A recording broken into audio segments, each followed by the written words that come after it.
We all perceive the world differently. The same thing can be viewed from different angles and different perspectives. But some people's minds are so different that their perceptions are literally turned upside down. Take, for example, 43-year-old Sean Day. Cucumbers taste pink. Spinach tastes a rich dark purple.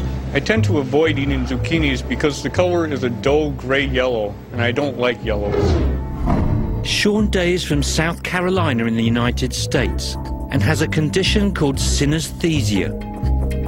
Synesthesia is a neurological condition in which the five senses of hearing, vision, touch, taste and smell become mixed up. People with synesthesia may hear colours, see sounds or taste a touch. Experts believe there are more than 20 different types of synesthesia, but around half of all synesthetes have more than one type. Like Sean, who can see music as colours, but also taste food as colour.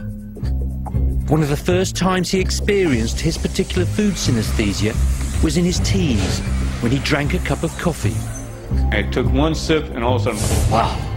It's like right there in front of me, this very vivid, huge pool of oily green. And it just struck me as like, that's interesting. I'm going to have to start experimenting with this.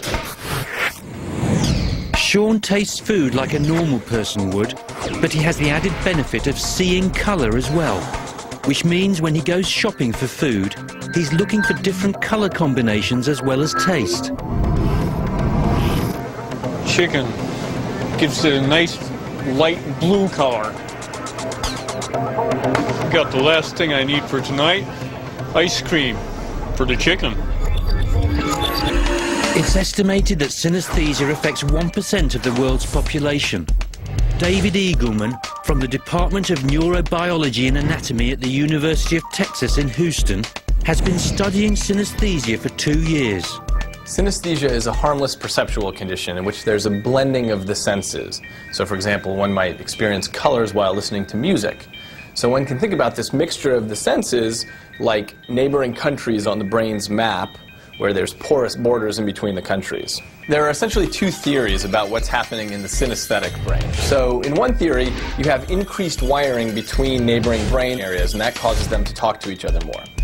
In the second theory, which I favor, that wiring is already there in everybody. But in the normal brain, there's a balance of inhibition and excitation that keeps these areas from talking to each other. And it appears that what happens in the synesthetic brain is that that inhibition is not working, so the wiring is actually talking. Dr. Eagleman's research is one of the first systematic studies of synesthesia.